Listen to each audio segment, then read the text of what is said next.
Hello, everyone, and welcome back to another episode of the Very Cold Lasagna podcast. I'm your host, DylanLasagna, and this is episode number 214 of this icy yet spicy podcast for all the filthy casual takes on the world of sports. And in this episode, we wrap up our little mini-series that we've been doing here for the last couple of weeks here on the show. And that mini-series has us going back to the past into the Old Icebox for a series of retro reviews on the biggest party of the summer that has been hosted by the WWE for the last 30 plus years, and that party of the summer is SummerSlam. So we've been going back to the past to talk about all these SummerSlam events, and no further, we're going to do that once again with one more SummerSlam event, this time looking at one that happened 30 years ago in the year of 1994. So we're going to take a look at the 1994 edition of SummerSlam. So, yeah, before we get into this episode, before we get into this retrospective of the 1994 SummerSlam, a little bit of housekeeping before we get started. Some announcements. We will be doing a Bash in Berlin review, that pay-per-view that's happening in Germany, coming up real soon at early ass o'clock, which is good since these international shows happen to be very early at 10 o'clock in California time. That's good for me. I get to watch that early and hopefully get that review done as soon as I can, depending on how fast I can take those notes. But anyway, hopefully I'll get a review done. It is a holiday weekend. I didn't know. I don't know that in my opinion, but it is a holiday weekend, so I'll get to watch Bash in Berlin. I may do an NXT. What is it? No Mercy review, because hey, I believe in a certain person that could win the NXT title this coming Sunday in Denver. So believers out there, let's hope he can win that, because we believe in this man. So hopefully, maybe, just maybe, we can do a little NXT No Mercy review. Maybe. I don't watch NXT that much, but we'll see. And then, like literally the next week is the start of the NFL regular season. Like, holy hell. I didn't know that either. I started it 2 weeks later, but here we are. We're like really on the dawn of the NFL regular season. So I'll give you like a filthy casuals guide to the NFL regular season, the week 1 edition, and then maybe update you on how I'm going to be covering the NFL 24 season going into this year. I might do things a little bit differently, but just stay tuned. But yeah, those are the content that you can expect going into the next couple of weeks, next couple of months. But I'll give you guys some more updates as we go along these next coming days. So stick around with on the YouTube channel for more updates. So speaking of the YouTube channel, make sure you hit the subscribe button, smash the like button, leave a comment down below with your own takes on each and every episode topic that I talk about. In this particular case, with this episode, it is SummerSlam 1994. Your favorite matches, your worst moments, best moments about this show in this retro review episode. And then follow the show on social media, on Twitter and Instagram at Very Cold Lasagna. And then if you're listening to this episode on audio, whether it's on Apple Podcasts or Spotify, make sure you rate and review the show, however many stars you want to give it, and whatever feedback you want to give. Your feedback means the world to me. And as always, make sure you share this with your friends, share this with the neighbor, share this with the stranger, share this filthy casual podcast that is known as Very Cold Lasagna. Spread the good, the bad, the ugly about this show. That being said, let's talk about this summer show that happened 30 years ago, which was WWE SummerSlam. This SummerSlam in particular, it was still a little bit in its infancy. It was only the 7th time that WWE had the biggest party of the summer. This one in particular took place on August 29th, 1994 at the newly minted, at the time, United Center in Chicago, Illinois. Yes, a wrestling city that, well, WWE, AEW, you name it, has gone to fairly often. However, with the United Center, fun fact, like this was like the first ever, not only was this the first ever event to run at that arena at the time, but so far it has been the only time, and from what I've read, this has been the only time that WWE has been there. So it's funny. Maybe it has to do with the costing, like to go there or whatnot. But I guess there's a reason why they've always gone to the Allstate Arena since then, or just in general, because it's kind of strange when you think about it. United Center, home of the Chicago Bulls, home of the Chicago Blackhawks. For NHL fans out there, it's kind of strange how, since 30 plus years, WWE has never go back to the United Center. Really strange indeed. Another interesting note about this SummerSlam that has been customary since it started 7 years ago in, 1988? This was taking place on a Monday. So, yeah, since one of the first SummerSlam retro reviews that we've done was, the inaugural one in 1988. That took place on a Monday, but with this particular one, this was the last one that took place on a Monday, as all SummerSlam events going forward took place on its traditional day that we've come to know was Sunday. And then, of course, now, obviously, Saturday. So, some little tidbits about this particular SummerSlam event. And for those hardcore wrestling fans out there, most of it would, most people would know that it would be headlined by one particular match. But we will talk about it when we get there as we chug along in this retro review. That being said, let's talk about the match card itself, because there were a lot of matches on this show. I mean, clearly, having not grown up in the new generation era, because that's what it was during this time for the WWF, aka the WWE during this time. Me not being even born during that time period. I mean, it's obviously, a hard sell. It's going to be a hard sell for me to, go back and retroactively watch these things. But hey, that's why I do these retro reviews for y'all. I'm not like a lot of these wrestling content creators out there, or these wrestling media people out there that, stick to the current product.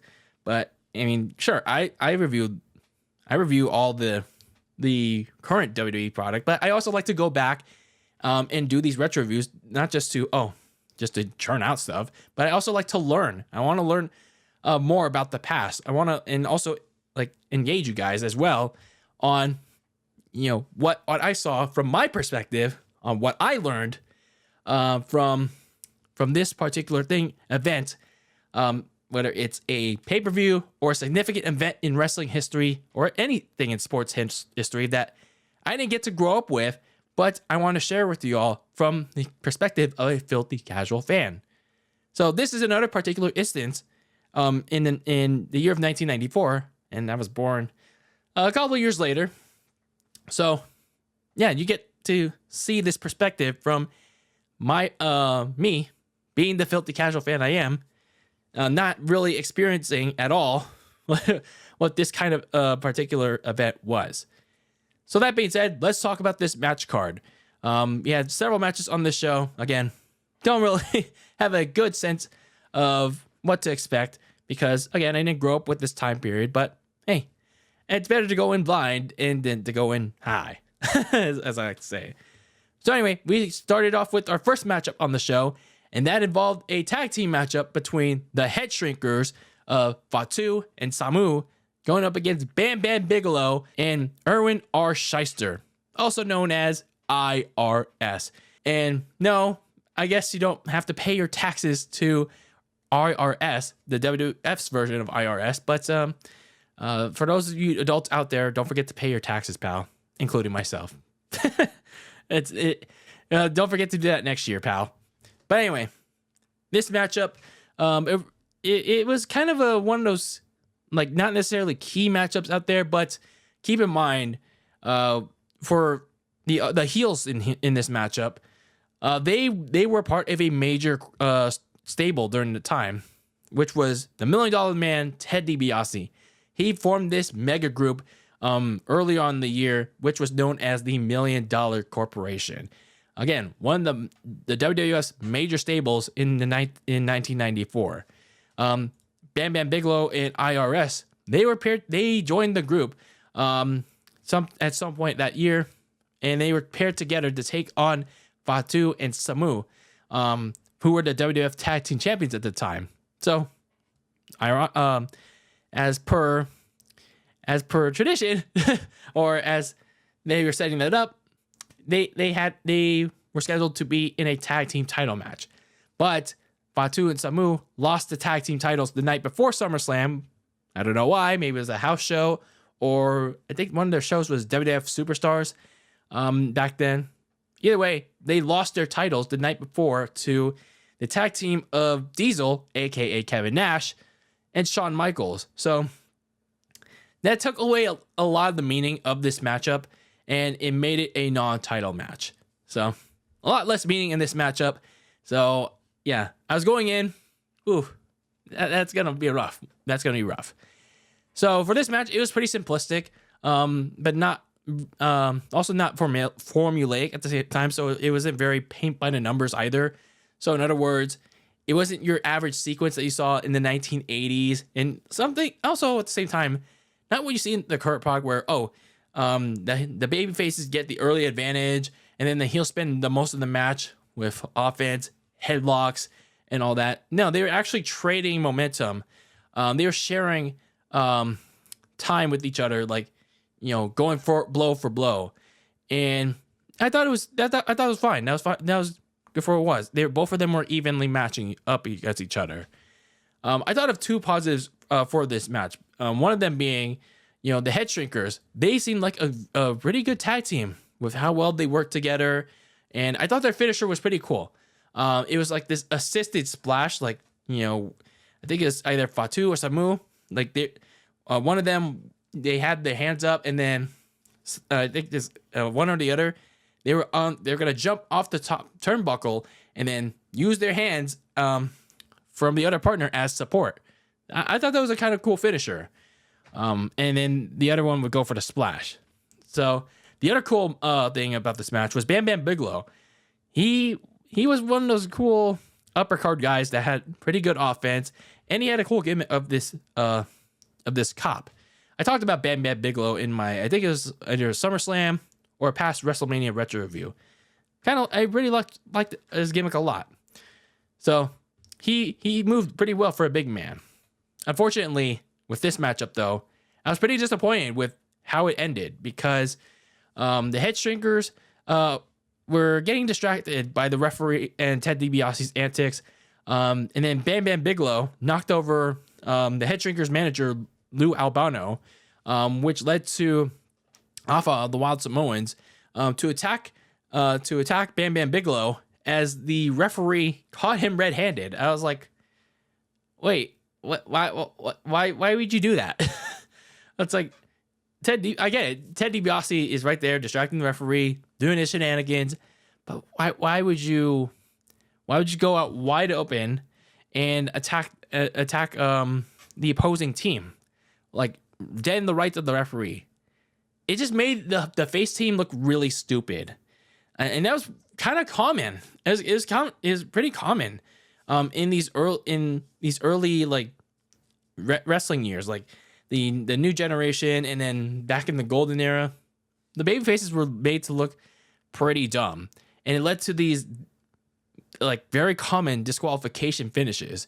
And this was despite the babyface team having the numbers advantage. Like when the Head Shrinkers came out, it was not only just them two, but again, I mentioned Captain Lou Albano and Alpha, the Wild Samoans, being there in their corner. That's like a major numbers disadvantage for the heels right there.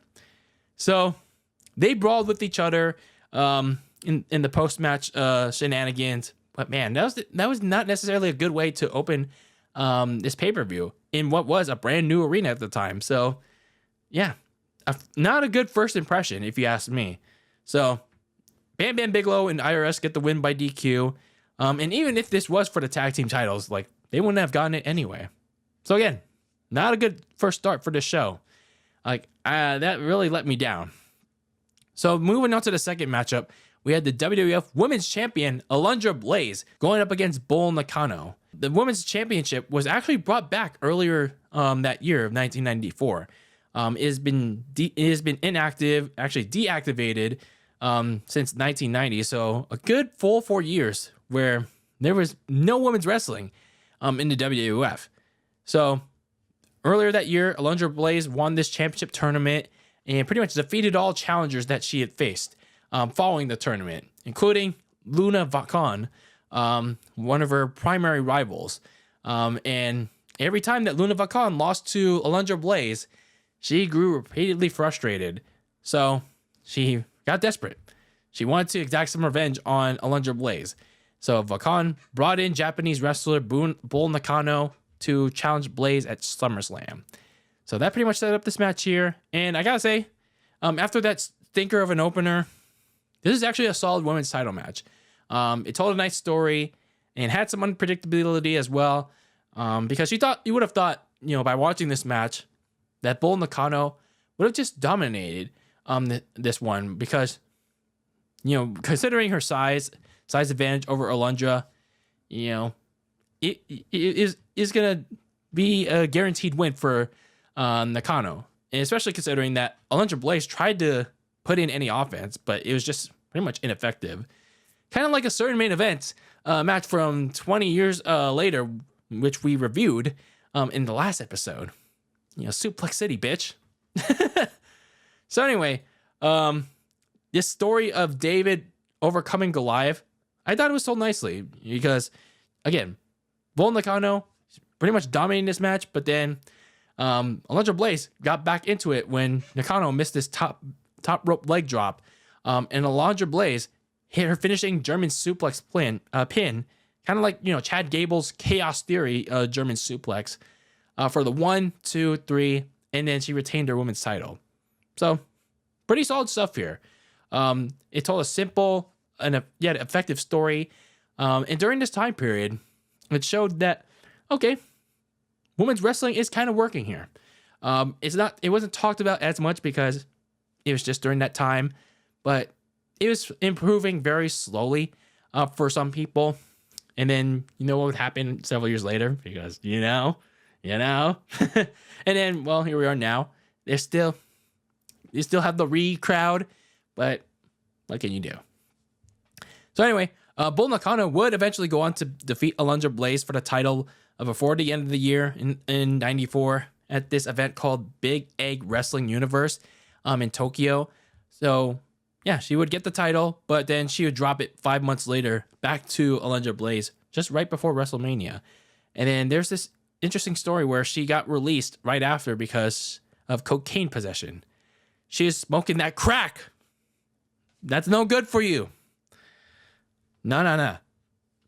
So anyway, moving on to the third matchup, we had the Intercontinental Champion, Diesel, taking on Razor Ramon.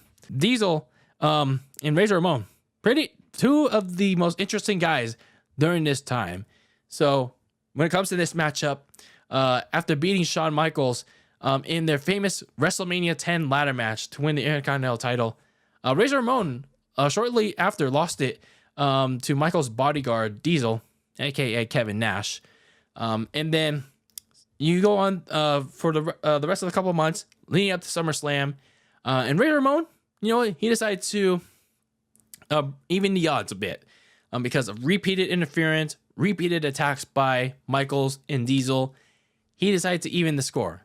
He brought in NFL Hall of Famer and former Chicago Bears football running back Walter Payne as his corner man to prevent Shawn Michaels from causing any shenanigans for his rematch at SummerSlam.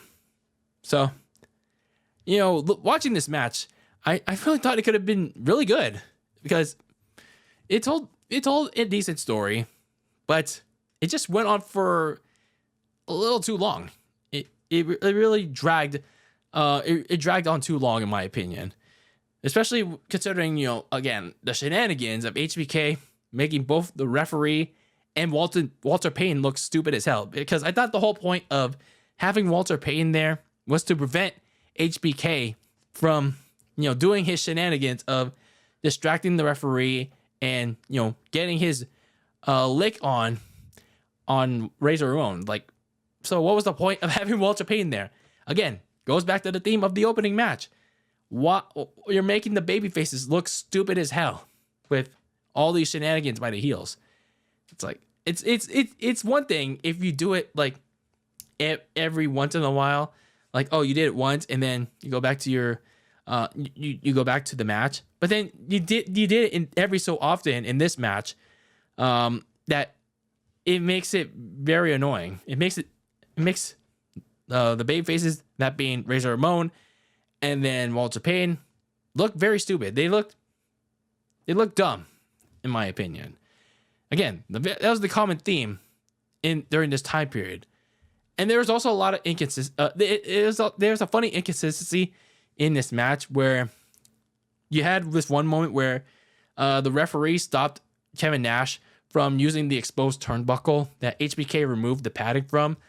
But then later on, when Razor Ramon was on his rally, the referee was perfectly fine with Razor Ramon Irish whipping Diesel into that exposed turnbuckle like minutes later. Like, what? I smell hypocrite. I smell a hypocritical referee, pal. But I still liked some of this match, regardless of the inconsistencies, and that's because of the final minutes. And despite the repeated shenanigans, the final minutes of this match, how the finish played out, would become a key role, would become a key story going forward towards the end of the year and into 1995. Because HBK tried to get involved again, this time trying to give the Intercontinental title for his buddy Diesel to use, but then you had Walter Payne chasing around HBK around the ring. He grabbed the title from him, but then the referee had to stop Payne for whatever reason. And that allowed Shawn Michaels to get in the ring, and Diesel had Razor Ramon picked up, set up for some sweet chin music. But that backfired because Razor Ramon moved out of the way, and then HBK accidentally super kicked his buddy. So Shawn Michaels is all pissed. He's upset at himself. And that miscue allowed Razor Ramon to roll over and pin Diesel to win back the Intercontinental title. And then you had Diesel pissed as all hell at the miscommunication by his partner, who was frantically walking to the back. Kevin Nash was giving chase, and well, that was pretty much that. Again, I'd say it was a decent, solid match. But again, it could have been a really good match if you just shaved off a couple minutes. Like, too many moments where it dragged on, or way too long. So when it comes to what happened afterwards, again, that finish would end up playing a key role to developing a major rivalry going to the next year.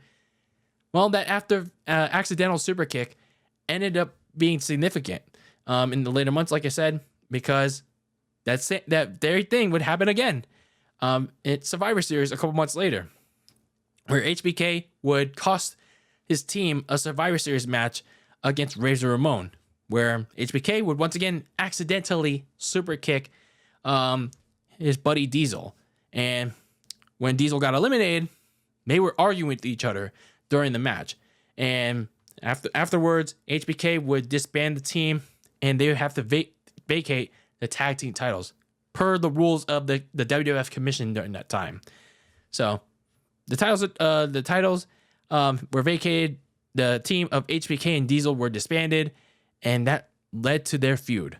Going up to WrestleMania, Diesel became the WWF champion shortly after by beating Bob Backlund. HBK won the 1995 Royal Rumble, and then, well, at that WrestleMania 11, Diesel went on to successfully beat him to end their short feud. Now, I say short feud because during their Mania match, HBK went, during that time, actually, he managed to get a new bodyguard by the name of Sid Vicious, Psycho Sid. And Psycho Sid accidentally cost HBK the match. Shortly after WrestleMania, Diesel offered HBK a rematch. He wanted a fair fight, but then HBK, he accepted, but he also didn't want Sid's services during the rematch. And that led to Sid attacking him and then Diesel saving him to resume their friendship. It was kind of strange, considering that they were just beefing with each other. But yeah, I don't know. I'm not sure why they went back to their friendship so fast. It was like, okay, that's whatever. But again, for this match, I thought it was very decent. But again, they just shaved off a couple minutes to, stop all the shenanigans. It was like very annoying. Next up, we had Tatanka taking on Lex Luger in one of those other storyline matches attached to the $1 Million Corporation. So a month earlier, the $1 Million Man, Ted DiBiase, revealed that he had convinced Lex Luger to join his $1 Million Corporation. So Lex Luger would deny these claims repeatedly, which brought in Tatanka to confront him and question him about these allegations. So to settle these arguments, Luger agreed to face Tatanka at SummerSlam, and they even ran this phone. I think it was a phone poll or online poll. I'm not sure what kind of poll it was, but then it said just before the match, it was this poll of did Lex Luger sell out to Ted DiBiase, and then I think the majority polls said yes, I believe. Yeah, it was kind of is like one of those weird polls that they're trying to experiment during that time. So that's basically the basis of this feud. Lex Luger allegedly selling out to the $1 Million Corporation. So unfortunately, this match was really boring, to be honest with you, because I just couldn't get emotionally invested into either guy or the story that they're trying to tell. It was like during this time, they were trying to heavily push Lex Luger. Unfortunately, I mean, I guess after WrestleMania 10, they just couldn't get any mileage out of him. So they just had him go to the mid card and do some single stuff. But I mean, crowds were still into him, but it's just like, damn, it's kind of whack, if you ask me. And from the sound of that crowd, speaking of, they also weren't too interested as well because they didn't know who to cheer for or who to boo for because, well, they were both baby faces. They were both good guys, so they just didn't know in this storyline who exactly to cheer or boo for. But the closing moments and the post-match stuff made that very clear on which side to take because that was where the most interest was. For highlighting the story of whether Luger would sell out, Ted DiBiase, who would pretty much make his whole presence felt throughout the night, came out with a money bag and tried to convince Luger to fully join in on the $1 Million Corporation. But Luger would tell him to leave. He would not sell out and live up to his loyalty of Mr. USA. But the distraction allowed Tatanka to use the deadly fruit roll-up to win the match.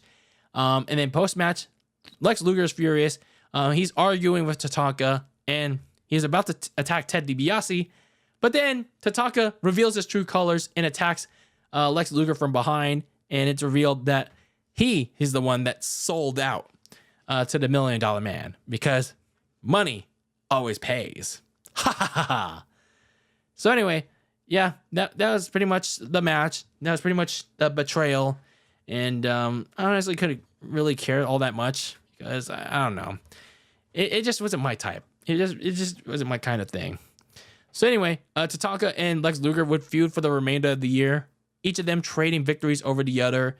As Tatanka beat Luger as part of a Survivor Series elimination match, both of them were on opposing teams, but Lex Luger would win the feud by winning a steel cage match over Tatanka on an episode of Raw. Again, yeah, not a great match. I wasn't really heavily interested in. I gotta say, by this point at SummerSlam, I don't know. Something about this one is just not clicking with me, to be honest with you. Again, might be the time period, or just might be something with these matches, like how they were booking it. But I don't know. Something is just not going right with this one. But hopefully these next couple of matches are gonna set things right. So let's talk about one of these next matches. And that had to do with Mabel going to get slap nuts. My boy, Jeff Jarrett. Just then you thought that we couldn't get enough of slap nuts. J-E-R-E-F. However the fuck you spell his name. Jeff fucking Jarrett.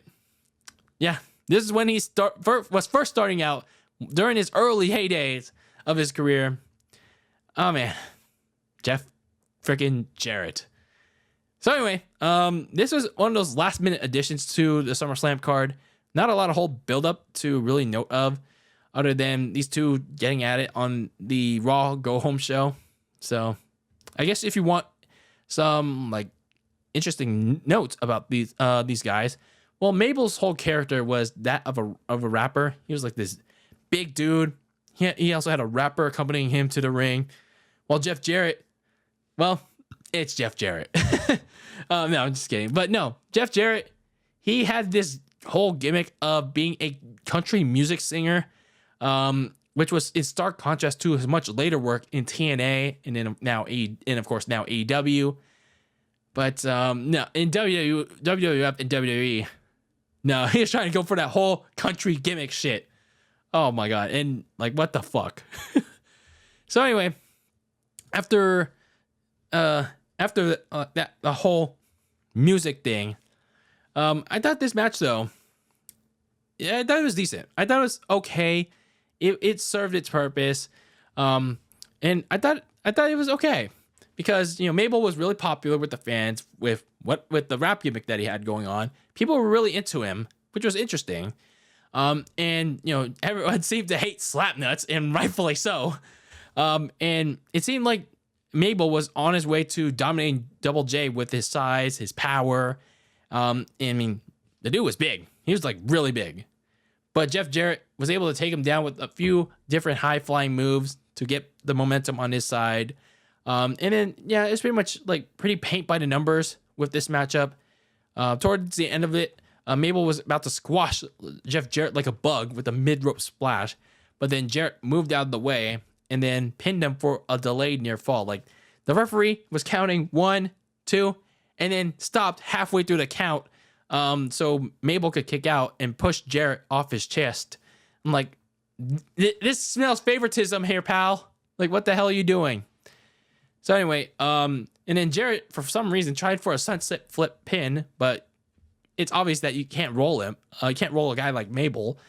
Mabel, he tried to sit on Jeff Jarrett, but Jarrett got out of the way, and he took advantage of Mabel missing and clenching his butt cheeks.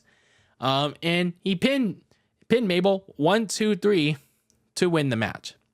So, it had some big man face and cowardly heel shenanigans. I thought it was decent. It was an all right match, especially considering that we had two kind of duds before that.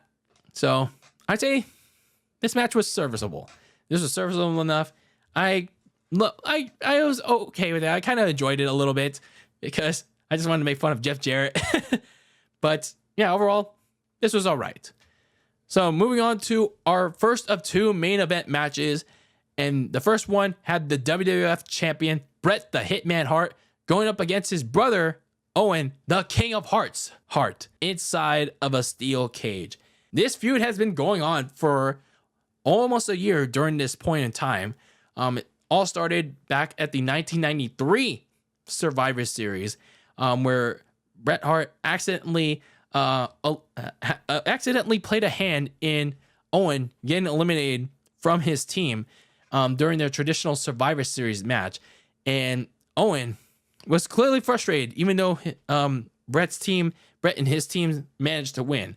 And then things came to a head at the 1994 Royal Rumble, where they lost the tag team titles, and Owen turned on Bret following the match.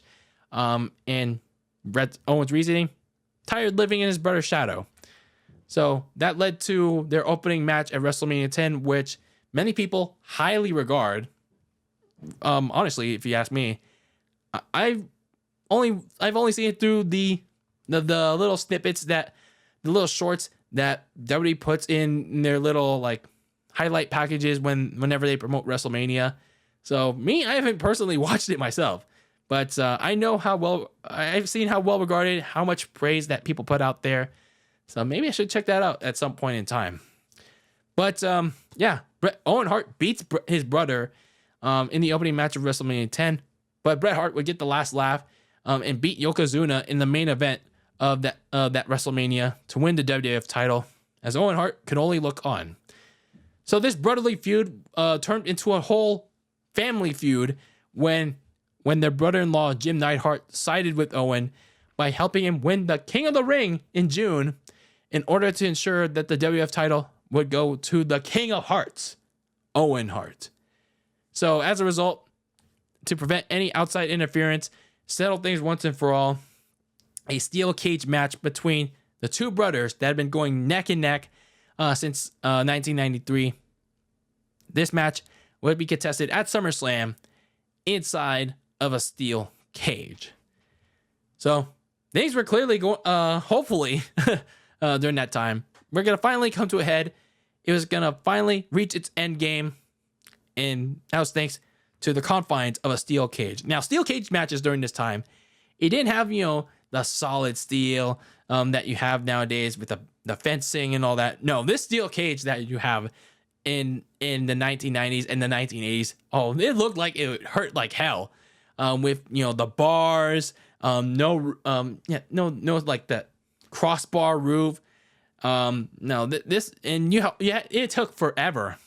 It took forever to set up. That's why when you see them doing these like video packages or cutting the commentary or doing like even these pre-match interviews that they did before this match, that's because they were taking a lot of time to set up the ring because, well, it's not like with the current steel cage match in WWE, like the current steel cage that they introduced a couple of years later in the Attitude Era, and then, like I said, what we have now with the WWE, they can't just build, like, put these pieces together easily and then put it up there in the rafters.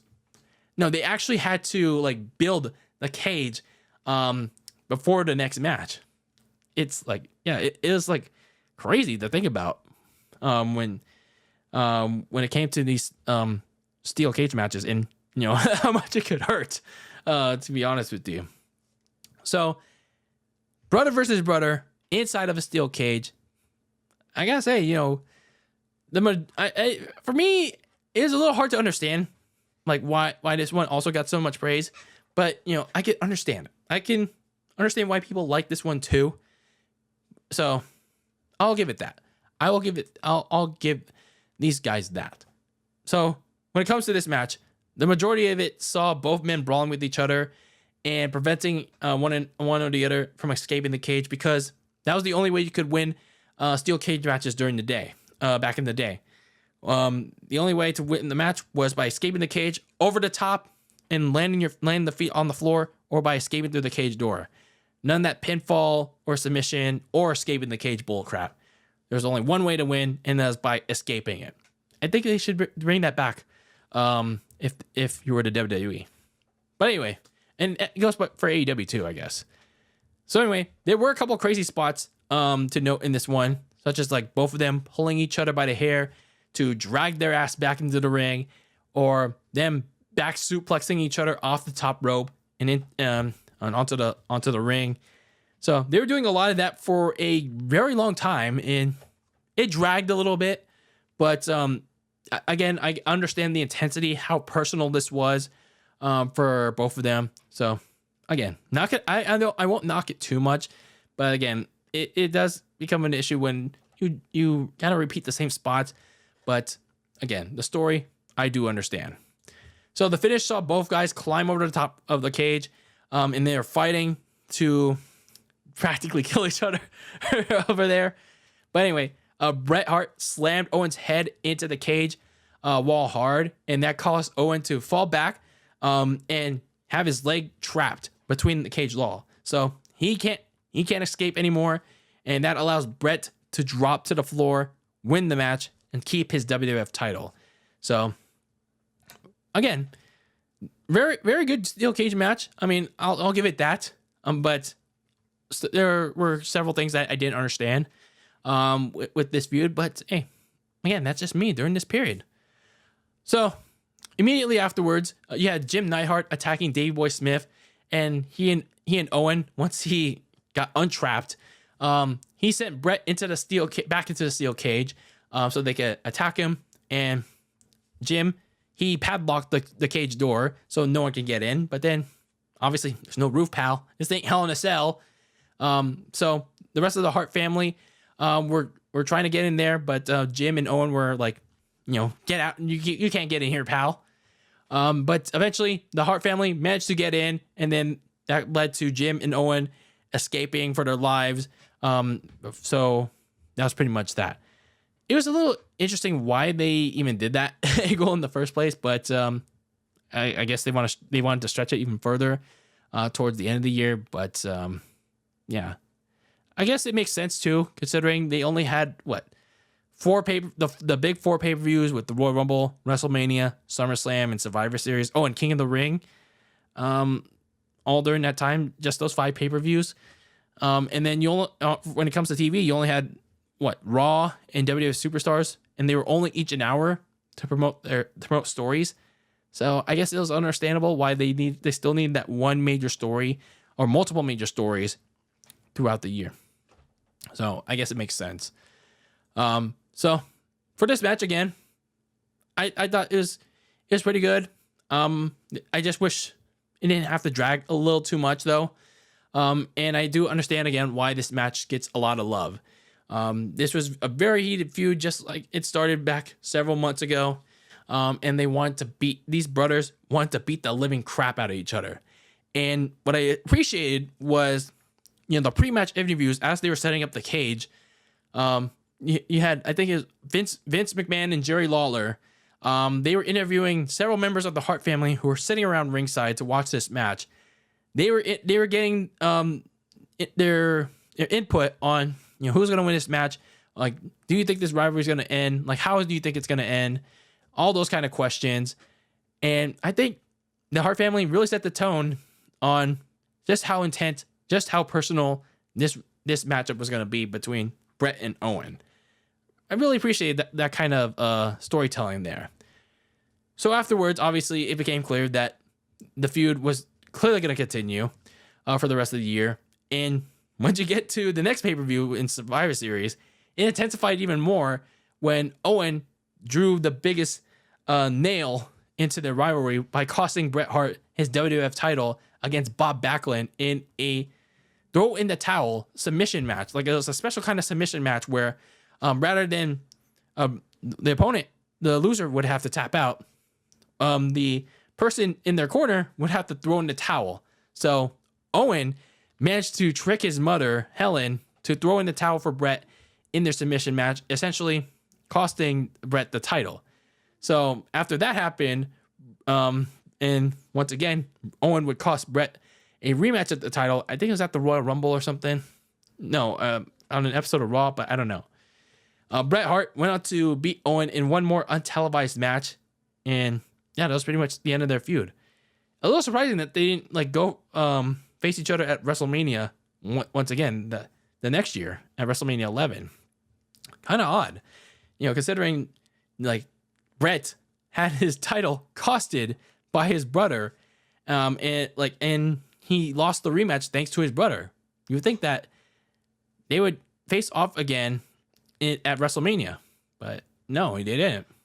It was a little strange that they didn't, but it was what it was.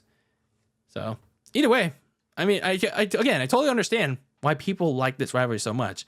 Maybe if I go back and watch, like a story of a video, or watch their first encounter at WrestleMania and the lead up to that, maybe I can grow an understanding of this feud and of this match too. Now that I've watched it and saw the video package of it beforehand, yeah, maybe I can get an understanding of it. Again, this was a good match, but maybe it could be even greater for me if I understood it more.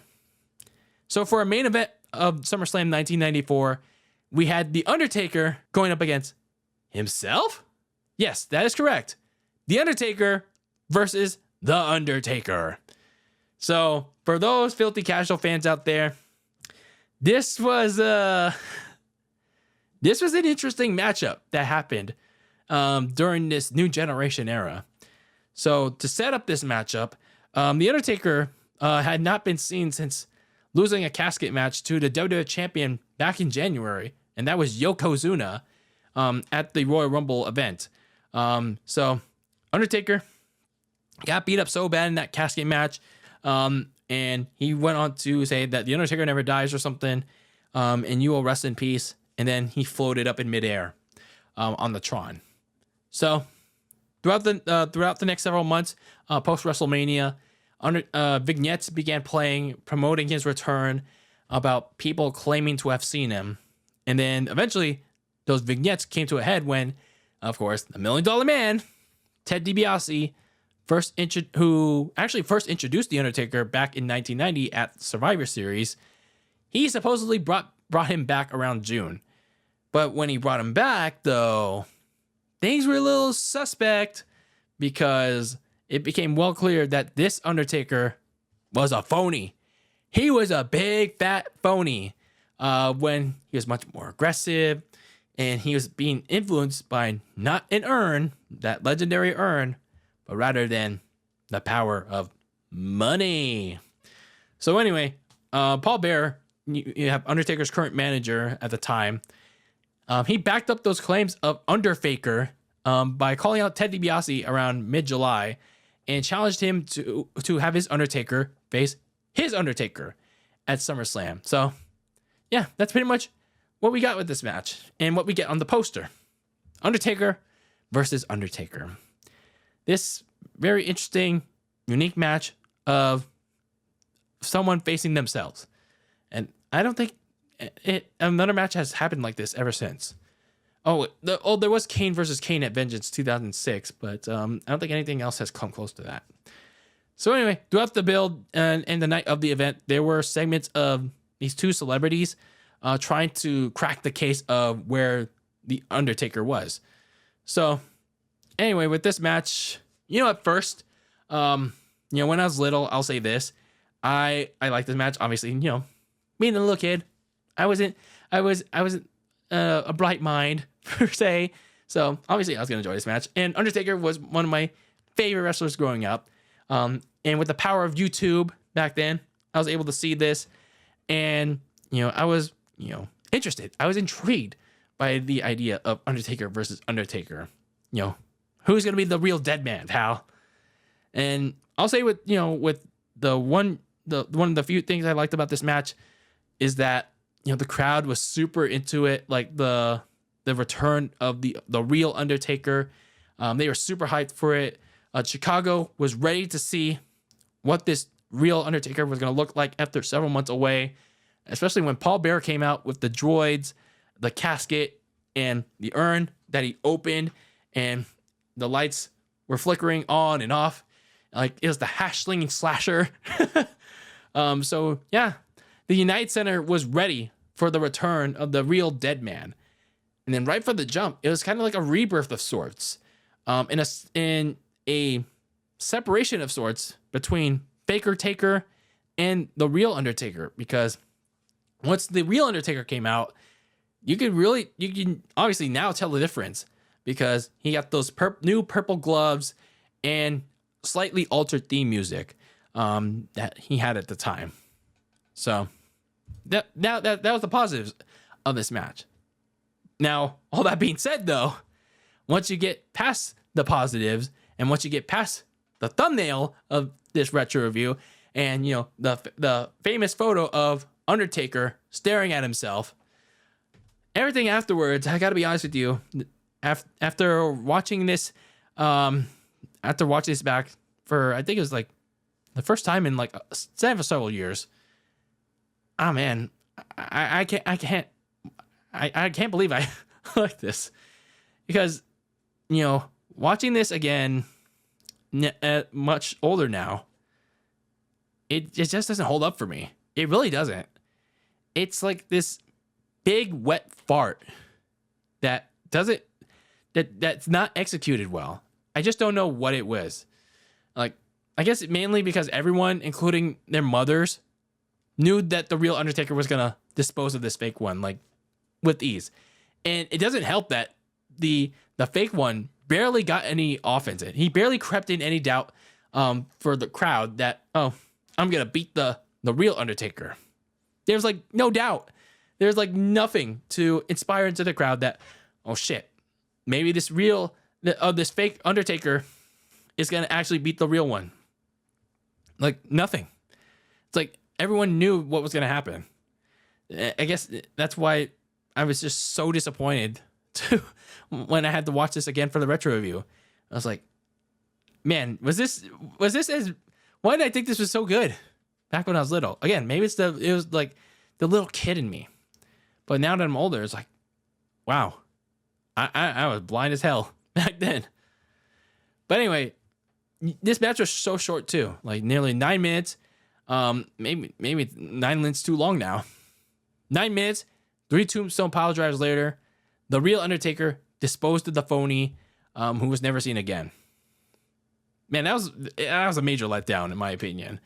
I guess again, nothing really was planted. Like not many seed the doubt by the Faker Taker to put into people's mind that, oh, maybe he can beat the real Undertaker.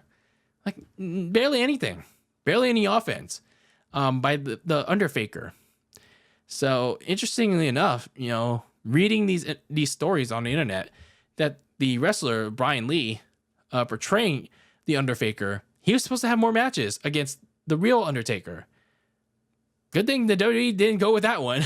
They went one and done after this stinker, because oh man, this was disappointing. Like I was really disappointed with this match. Like they really could have had. I'm not saying it should have been longer, but at least Vince should have booked it in a way that at least make this equally matched. Put some seeds of doubt into the real Undertaker, because he just basically dominated this match. I mean, again, it's his return match, but it's like, damn, Undertaker has had better return matches against like Mark Henry, what was it, Kane, like, and then what was it? It's another return match. No, well, nah, I can't say it's 2010 matches, but anyway, all those return matches, like all those 2 return matches I just mentioned, way better than the one against the Undertaker, because at least it made you think that, oh, maybe Mark Henry and Kane could actually beat them. Can kind of beat the Undertaker, but this one, the Undertaker, no, just no.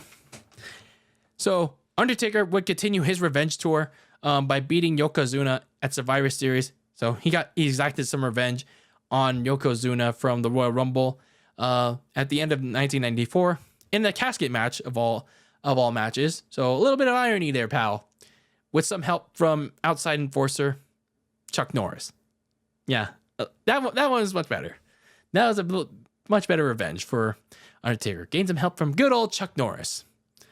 So overall, with this SummerSlam, I gotta say, other than the women's title match and the WWF title matches, man, this was probably one of the most disappointing retro reviews, the most retro wrestling shows I had to watch. Like it really was. Like maybe it had to do with the fact that it's not my age range. Like I was like born well after this show took place, but just like something did not click with me with this show. Like I really want to try and enjoy the show, try to learn something out of it. I mean, I did, I still did, but it's just like it just felt like as the show went on and on, when I was watching it, it's just like I was really starting to get bored.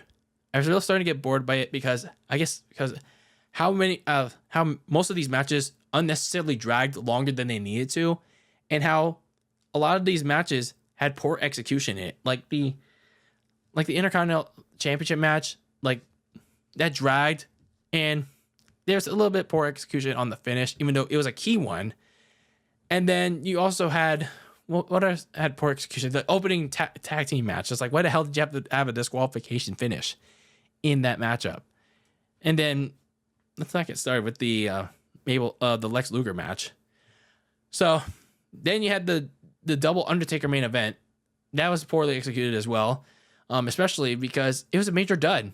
All this build up to have with this Undertaker storyline, is just like so predictable. And again, predictability, as a lot of people say, is not always bad. If that's only if you built up to it pretty well. But when it got to the actual match, they didn't exactly put any seeds of doubt in it. That's what makes it bad predictability. If he had made it good predictability, that would have been done by, giving the Faker Taker more offense against the returning real Taker. because basically all Vince McMahon really did was telegraph the real Undertaker into basically dominating that match. And that main evented too. So, not good. Not good if you ask me. So yeah, I gotta say, despite those 2 matches and then the I guess they say the finish of the IC title match, this sucked. This sucked. I wouldn't say really suck, but it was just like one of the worst of the retro review shows that I had to go back and watch. So it was it's a bummer. It's a real bummer. I don't recommend for my filthy casual fans out there going back to watch it on Peacock or wherever you get your wrestling content on the retrospective. But yeah, a real downer for the WWE during that time. So yeah, just sucks. So anyway, if you had watched SummerSlam 1994 way back in the day, in that if you were born 30 years ago or were living during that time, living in 30 years ago, or you were like me, going back retroactively watching this, unfortunately, I say unfortunately, retroactively watching this, and checking out, trying to learn a thing or two for the first time, let me know in the comments below. Either way, let's start a conversation about it, whether it's on the comments on YouTube or send me a message on social media on Twitter and Instagram at Very Cold Lasagna. Let's start a conversation about the 1994 edition of SummerSlam. But anyway, that's it for this episode of Very Cold Lasagna. I've been your filthy casual host, DylanLasagna. Thank you for tuning to this episode number 214 of this icy yet spicy podcast for all the filthy casual takes on the world of sports. Until the next one, keep the lasagna very cold in the fridge with your takes on the world of sports. And as always, peace out.